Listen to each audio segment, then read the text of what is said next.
Nous quittons notre mouillage du sud-est pour aller en mouillage au nord-ouest.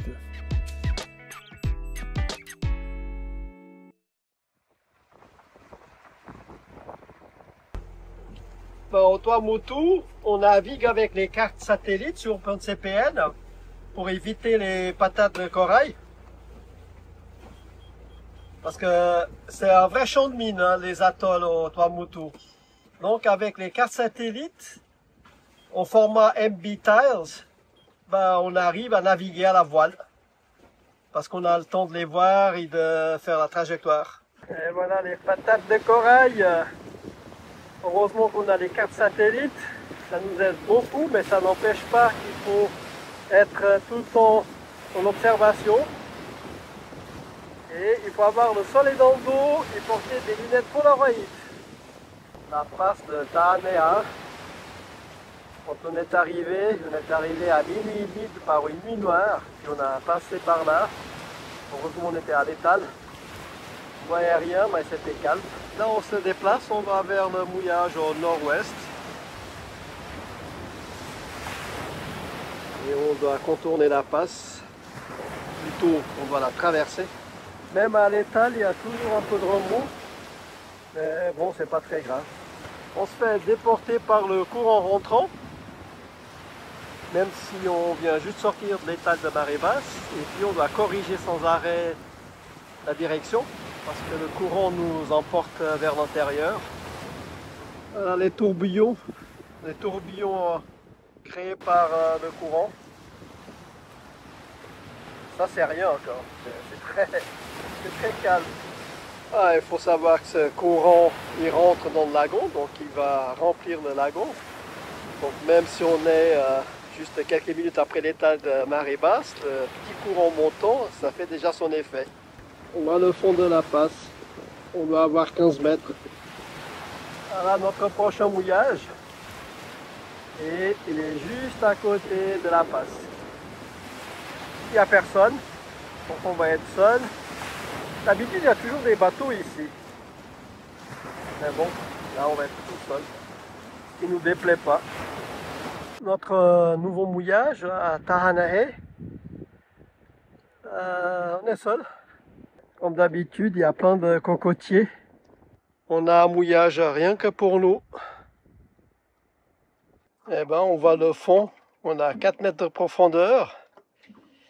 Et on va les coraux. Mouiller au Tuamotu, c'est toujours un peu compliqué. Pas dangereux, mais compliqué. Il y a des patates de corail, mais partout. C'est des vrais champs de mine, mais dans tous les atolls. Il faut trouver un endroit où il y a du sable. Et puis après, on fait flotter la chaîne. Là, j'ai mis 2 bouées, il y a encore la main de fer. Et l'ancre, elle est quelque part par là. Après la bouée blanche. Donc, il faut mettre un peu de chaîne, 5 à 10 mètres, et puis après faire flotter la chaîne. Bon, là, on a 4 mètres de profondeur. Il faut savoir qu'on a 1,75 m de tirant d'eau. Donc, on peut aller dans des zones peu profondes. Mais voilà, c'est toujours un peu compliqué pour trouver un endroit où mouiller.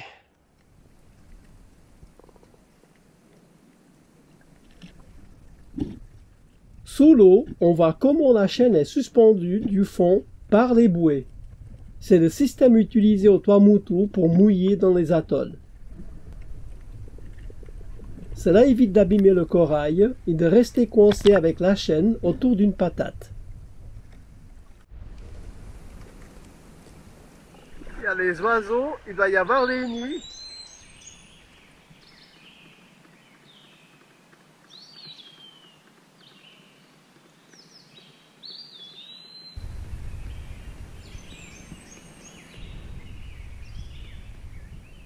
Passe de Tahanea. Bon, on va essayer de se mettre à l'eau là. Et puis on se fait dériver. On se met à l'eau au bord de la passe et on y reste près du bord pour ne pas se faire emporter par le courant, surtout qu'il n'y a personne pour venir nous chercher. Il y a plein de poissons perroquets, mais c'est à peu près tout ce qu'on a vu. Un peu décevant. Sûrement qu'on plongeait au milieu de la passe, ce serait plus intéressant, mais on n'a personne pour assurer notre sécurité et on ne prend pas de risque.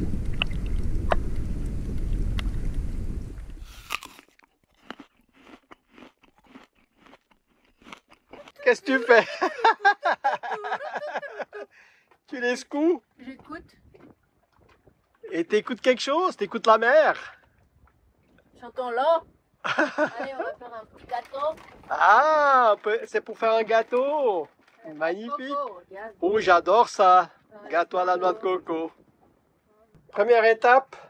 Ah oui, c'est les noix de coco que le local nous a données. Oui, il s'appelle Nico, le Elles sont local. pas complètement fraîches. Donc, tu vois, il y a les 3 trous. Et seulement l'une d'elles, je peux la percer, elle est molle. Ouais, c'est étonnant, hein. Il y a 3 trous, mais il y en a qu'un qui est mou. Celle-ci, tu vois. Ah ouais. Ouais. Les autres, c'est dur. Elles sont toutes, il y a 3 choses. Elles sont, je peux pas percer, c'est celle-ci qui est bonne. Regarde. Ah ouais. C'est incroyable. Ah ouais. La nature, hein. Les secrets de la nature. Tu vois? Ah ouais. Il y a seulement une sur les 3. T'as une chance. T'as Une chance sur 3.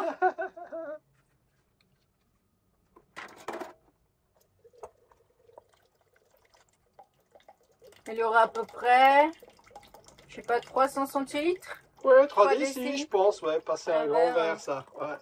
3 décis. 3 décis d'eau de coco. Ouais, on peut faire monter déjà.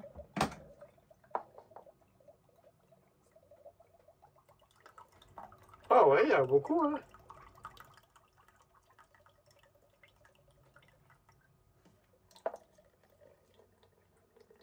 Bah, ça fait plus qu'un verre, ça fait plus que 3 Ouais, mais décis. pas plein.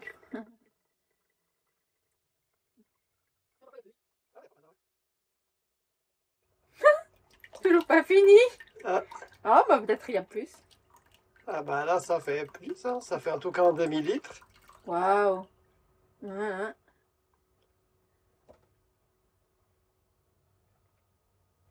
Alors? Elle n'est pas encore trop fermentée. Et puis donc je te laisse casser la noix.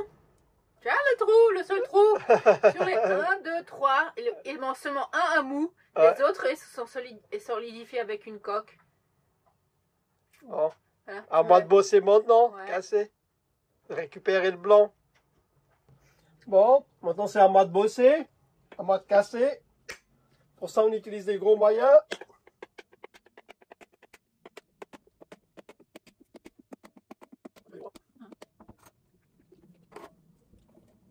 Wow. Et voilà. Maintenant, il faut extraire le blanc pour le gâteau. Bon, ces noix de coco là, un peu fraîches, c'est pas évident parce que c'est très mou. Donc c'est hyper compliqué pour sortir le blanc.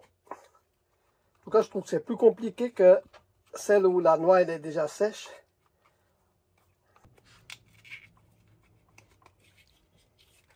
Voilà. Et en blanc pour le gâteau. Donc ça c'est pas une noix. C'est de pas une noix qui est coco sèche, hein. sèche. Elle est à mi-chemin. Elle est encore à mi-chemin, exactement. Mais comme on nous l'a donné, on va quand même l'utiliser pour Ouais. faire quelque chose. Parce que c'est bon, hein. C'est un goût un peu différent. Plus laiteux. On lève le bras. Mhm.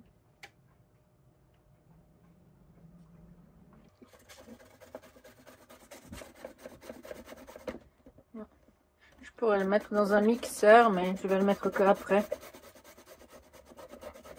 C'est plus facile à râper que la noix de coco sèche.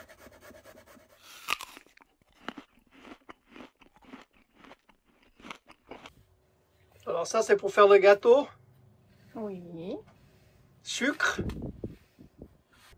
Coco râpé.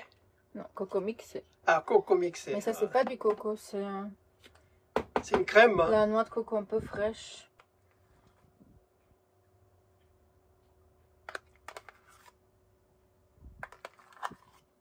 Ça remplace, c'est le beurre ou la margarine. Ah, parce que c'est gras. Ouais.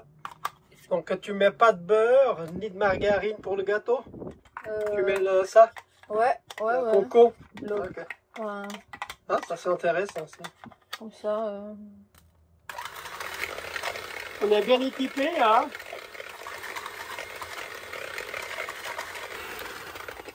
Coco et sucre. Tu vois, je fais un par un parce que si jamais il y Il y en a a un qui est pourri. un œuf pourri, je vais pas Abîmer 3 œufs. abîmer tout le gâteau. Ça nous arrive déjà. Ouais, ça nous est arrivé, ouais.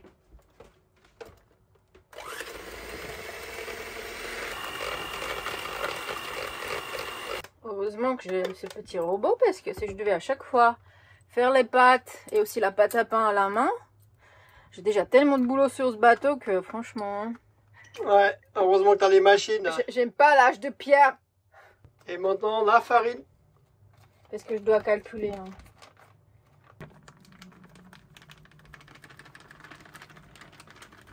C'est farine en plastique. Mais surtout en plastique parce qu'il y a beaucoup de farine. Il y a des bestioles. Oui, il y a des charançons là, dans les farines. Ah, ça vient de... Importé, distribué par Tahiti. Mais je sais pas d'où ça vient. Alors, ça a été importé par Tahiti. Ça vient de Fidji. Mais en fait, ça a été juste moulu. Et mis dans les paquets par Fidji. Mais on ne sait pas d'où ça vient. On ne sait pas du tout d'où viennent les grains. Mais peut-être d'Australie, je pense. Hein, parce que eux sont des gros agriculteurs. Nouvelle-Zélande, Australie. Tu vois. Ouais. Mais par contre, c'est pas comme des farines européennes. Parce qu'ils mettent quand même des vitamines. Du calcium. Enfin, c'est incroyable ce qu'ils mettent dedans. Hein. C'est pas la farine pure comme on fait en Europe. Hein. Culture américaine. Ouais, culture américaine, ouais, te dire. Maintenant, tu le fais à la main. Ouais, parce que ça, je veux pas que ça explose partout, la farine.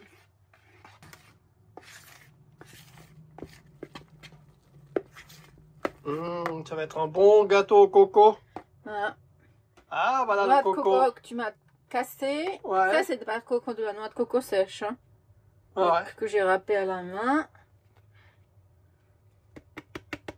Donc, c'est pas la même que ça. Ouais, parce que ça, c'est des cocos vertes là que tu as extrait. Le bon gâteau à la noix de coco. Ouais, noix de coco. Un ou Et, deux? Ça va faire un ou deux? Ça va faire 2 petits gâteaux. Okay. Deux fours solaires. Combien de temps on le mange? En combien de temps? Alors, nous, on économise les gâteaux. Donc, un gâteau au four solaire, ça nous fait 4 jours, je crois. Ah, donc, comme je À fais 2, 4 jours à 2.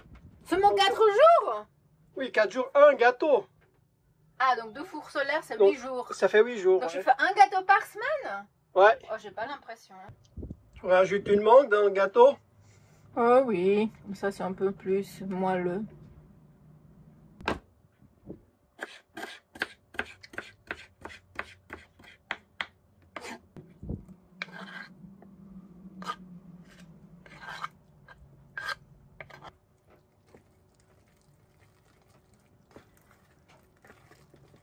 Noix de coco et mangue. Je me réjouis déjà.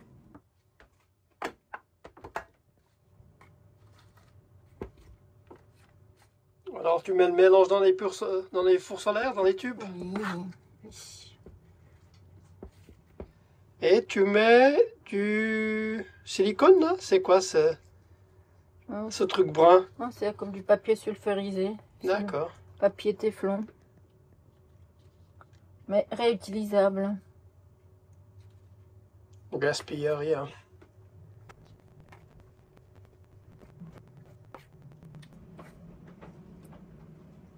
Ah, c'est quoi ça? C'est pour moi. Ah, alors tu fais un gâteau saumon coco, puis un autre gâteau Cacao. cacao. Choco coco. Ah, donc il y aura 2 gâteaux différents.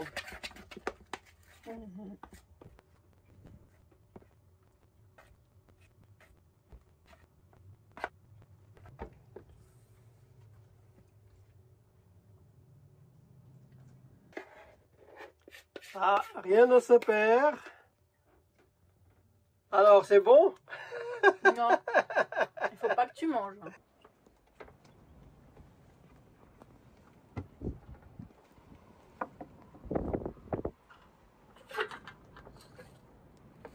Et voilà, on enfourne dans le four solaire les 2 gâteaux.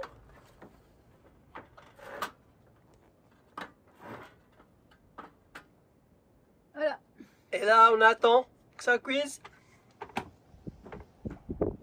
Tout ceci dans un cadre idyllique. Un gâteau est prêt. C'est celui au chocolat. Celui à la noix de coco est encore en train de cuire. Et voilà les deux gâteaux réunis. Le résultat final. Oh, Diana, il ne faut pas s'en empêcher de goûter, hein. Mais c'est trop chaud. Ouais, ça refroidit déjà. Et tout ceci grâce au four solaire.